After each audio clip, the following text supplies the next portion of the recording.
Oi, gente! Eu me chamo Iris e vamos continuar as nossas aulas de Química estudando o carbono. Aula passada vocês estudaram aí, a gente viu como é o ciclo do carbono, vimos a importância do carbono em muitas substâncias que nós usamos no nosso dia a dia.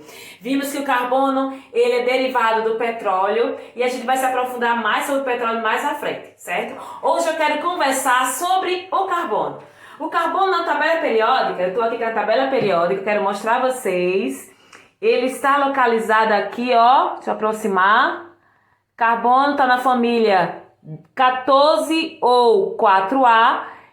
Ele tem 4 elétrons, portanto, então, na sua última camada.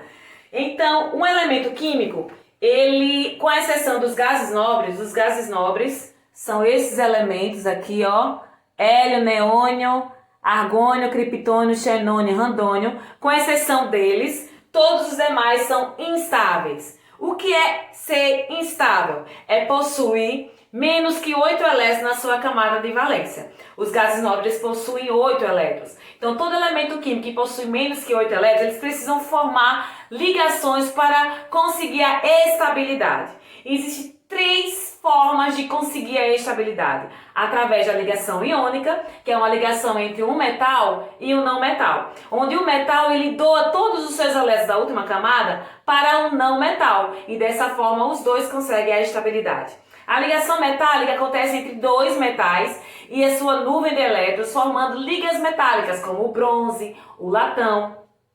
E a ligação covalente é a ligação que as substâncias orgânicas realizam. São entre não metais, onde há um compartilhamento de elétrons, fazendo com que cada um dos elementos consigam a estabilidade. Portanto, o carbono tem o símbolo C maiúsculo, ele possui 4 elétrons na sua última camada. E ele está em busca dos seus 8 elétrons para a estabilidade, certo? Então ele vai fazer ligação covalente, também chamamos de ligações moleculares. Vou dar um exemplo aqui dele fazer ligações com o hidrogênio. O hidrogênio é um elemento que tem um elétron.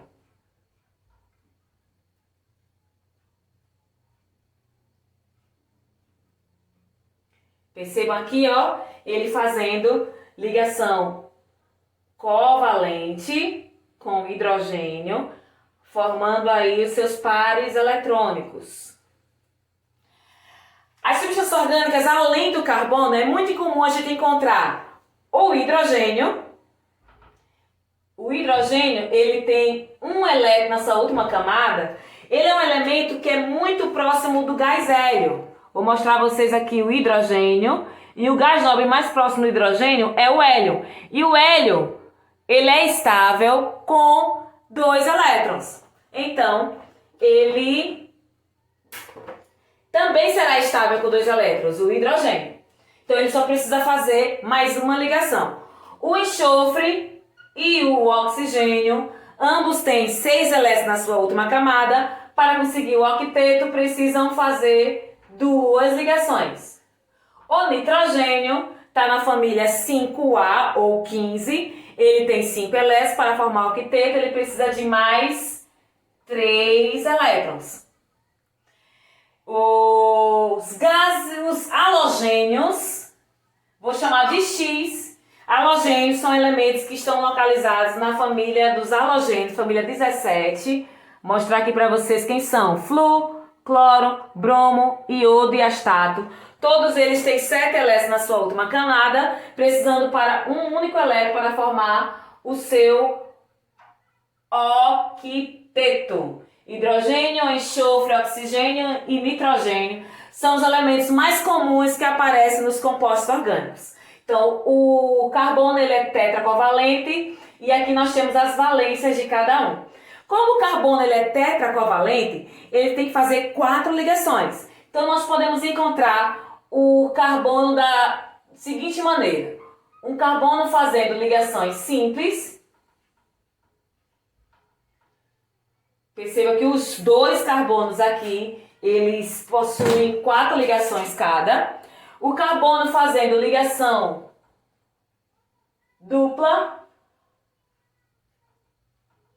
Perceba que o carbono aqui, cada um tem 4 ligações.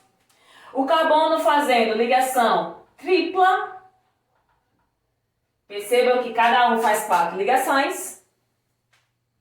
E são as 3 maneiras que ele pode aparecer. O carbono fazendo suas ligações. A temperatura de fusão e ebulição. O que é fusão, o que é ebulição? Fusão é a temperatura na qual a substância deixa de ser sólida e se torna uma líquida. Ebulição é a temperatura na qual a substância deixa de ser líquida e se torna gasosa. Então, os compostos orgânicos eles possuem temperaturas de fusão e ebulição menores do que as substâncias inorgânicas, por exemplo. Um exemplo muito comum é o sal e o açúcar. Se você colocar para derreter numa panela, no fogo, açúcar em uma, sal em outra, o sal vai demorar bem mais tempo para derreter do que o açúcar. O açúcar a gente consegue derreter rapidinho, até com fogo de vela, para fazer uma calda de pudim, porque a temperatura de fusão dele é menor do que a da substância inorgânica, que é o sal. Então, os compostos orgânicos possuem temperaturas de fusão e ebulição menores que as inorgânicas. A sua solubilidade. Os compostos orgânicos que são apolares, eles só se misturam em substâncias apolares. Portanto, graxa, óleo, azeite, querosene, gasolina não se mistura com a água, porque a água é polar e essas substâncias são apolares. Polar se mistura com polar, apolar se mistura com apolar. É aquela regra básica de química que semelhante dissolve semelhante. Então não adianta você sujar suas mãos de graxa quando for limpar sua bicicleta e querer limpar só com água. Não tem como, porque a graxa é apolar e a água é polar. Combustão. Combustão nada mais é do que a queima. Os compostos orgânicos, a maioria deles, eles sofrem combustão. A madeira, o papel, o tecido, o plástico, a borracha sofrem combustão. Um exemplo muito comum é o gás de cozinha, que é uma mistura gasosa entre metano, etano, propano e butano. Apesar do butano ser o mais famosinho, mas é uma mistura de vários gases que usamos aí para queimar e formar a chama para a gente cozinhar em casa. Capacidade de formar cadeias. Os compostos orgânicos, eles formam cadeias. Então, eu vou colocar aqui um exemplo do benzeno.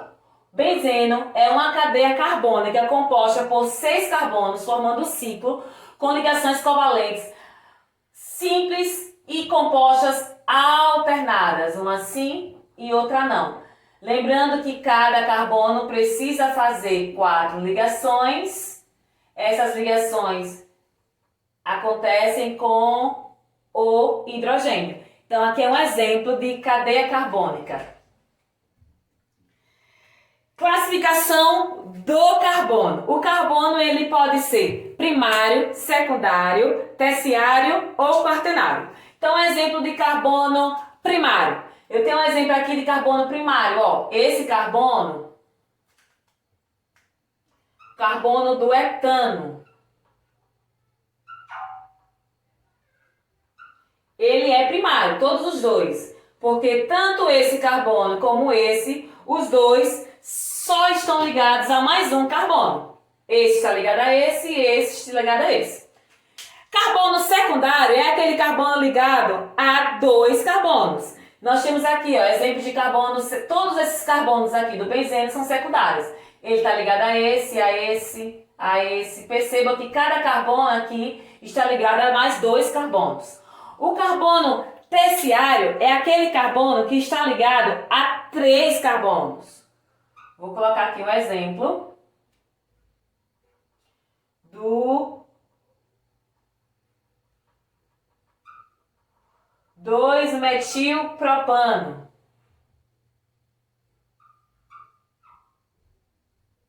Percebam que este carbono, esse e esse são carbonos primários, só estão ligados a um carbono. Mas esse carbono aqui do meio está ligado a 3 carbonos, portanto ele é um carbono terciário.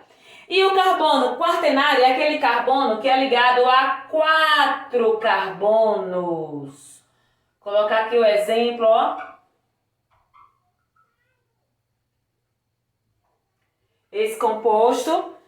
Esse carbono aqui está ligado a 4 carbonos. Todos os outros carbonos são primários, mas esse carbono aqui do meio, ele é quaternário. Ok, meus amores? Alguma dúvida? Vamos debater agora essas dúvidas lá no grupo.